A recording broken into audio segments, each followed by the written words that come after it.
Hey there, it's Amy Pat T. Colvin again, coming to you from my home space one more time. I'm back from my trip to Phoenix, and thank you for tuning in today. It's great to see you, and I wish you all a happy Wednesday.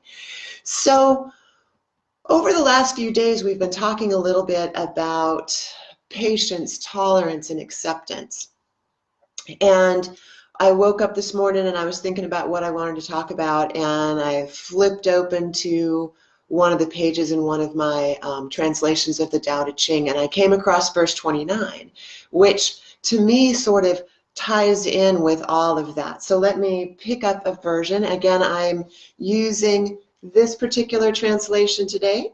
It's kind of fun. I have 6 on hand, and it's interesting to see how different people interpret the original intention behind, and also what I think is interesting is to observe how language changes from decade to decade.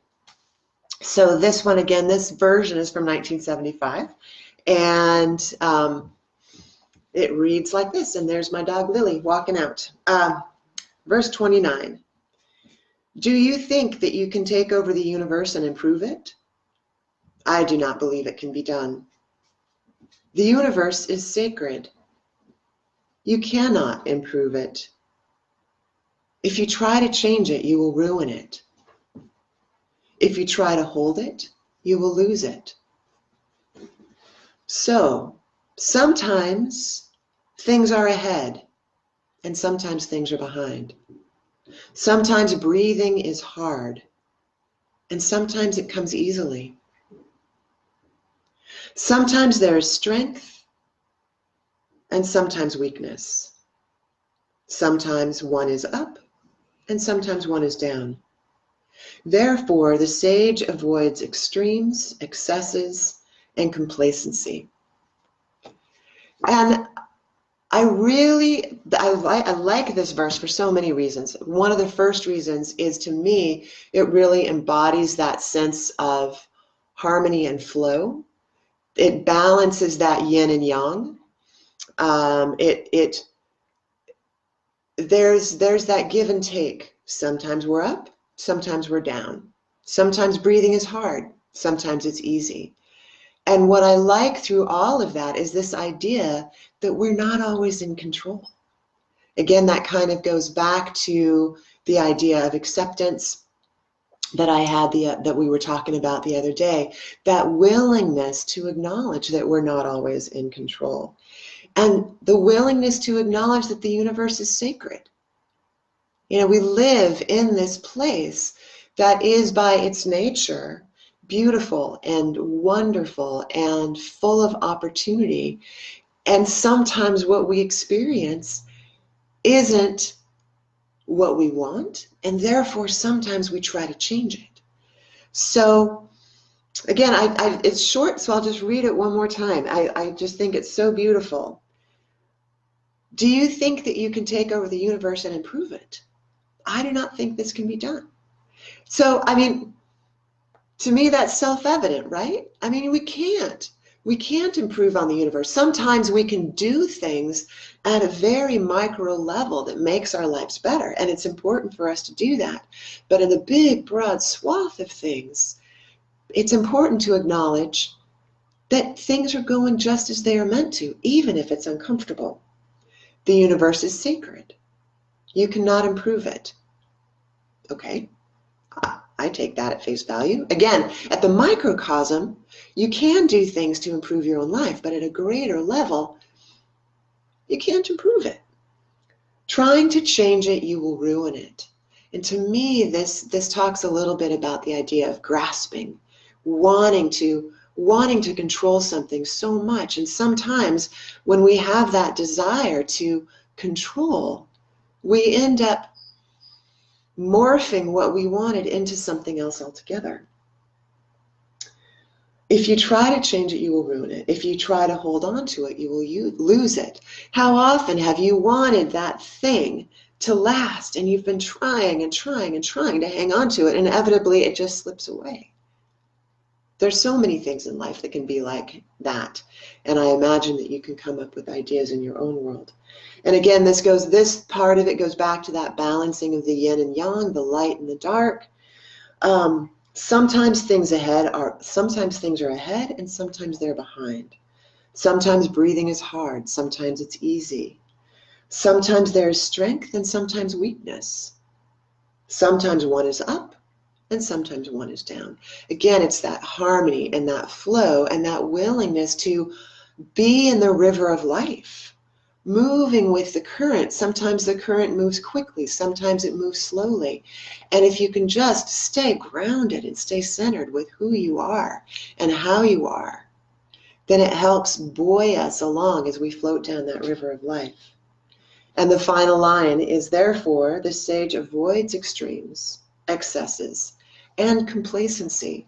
So again, this idea of being in harmony with what is doesn't necessarily mean passivity. It doesn't mean complacency. It means being in awe of how well balanced things can be. And it means being well grounded with intention so that we can free up that extra energy, like I was talking about a couple of days ago with acceptance. We can free up that energy to find creative solutions, to live a richer life in the microcosm of what we can do something about. So I'd like to end today with a brief meditation, just doing a mudra, a single mudra. I'm going to shift my camera angle here a little bit so that you can see my hands. I might even back up a little bit. And we've done a little bit with mudras in the past, but not a whole lot. And so a mudra, again, is just a Sanskrit word for hand posture. And what it does is it changes the alignment of the energies in the body. So I think this particular mudra is great for this topic that we're talking about, that a willingness to balance and harmonize and flow. And it's very simple. It's just holding your hands like this. You want the right hand facing up, the left hand facing down. Allow those elbows to relax, the shoulders to relax. And as we do this mudra, we're going to focus our intention in this space between the palms of the hands. And this mudra specifically balances that yin and yang energy. It balances the light and dark. It balances the duality of life. And we all know that life is filled with duality, right?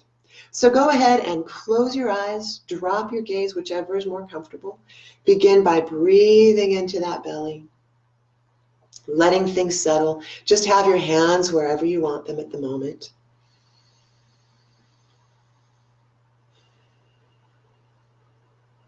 Breathing into the belly, being content with where you are, how you are in this moment.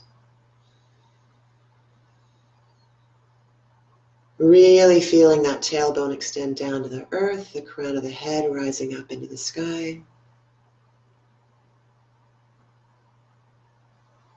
And know that you are enough in this very moment.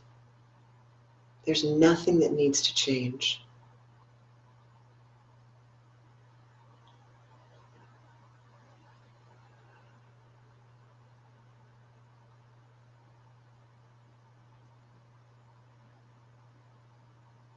And now that we've grounded into our body and our breath, breathing into the belly, let's bring our hands up into that mudra, left hand palm up, right hand palm down.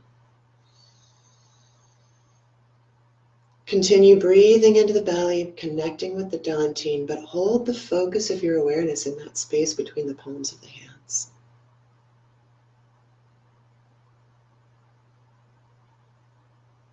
Perhaps you feel a sense of energy there. Perhaps you feel a sense of warmth and tingling. And if you don't feel anything in particular, that's totally fine. Just know that with intentionally focusing your awareness between the palms of the hands, you are activating the energy that is there.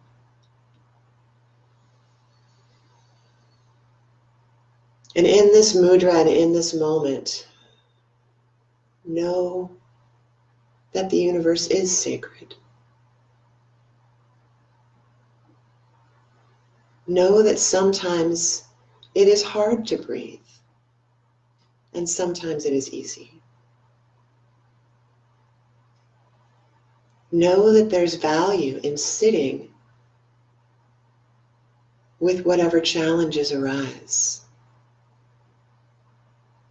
honoring how you feel as they come up, knowing that you have some capacity to create change, but at some times you don't always have the opportunity to change things.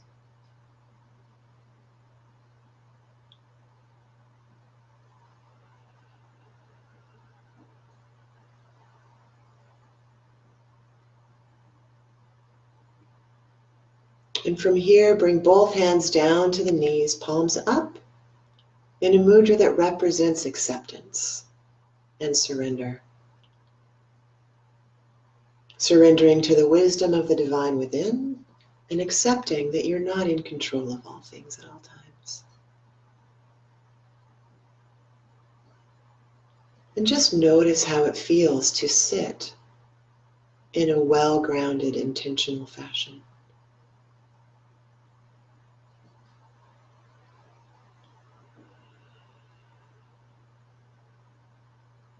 And for this moment, feeling content.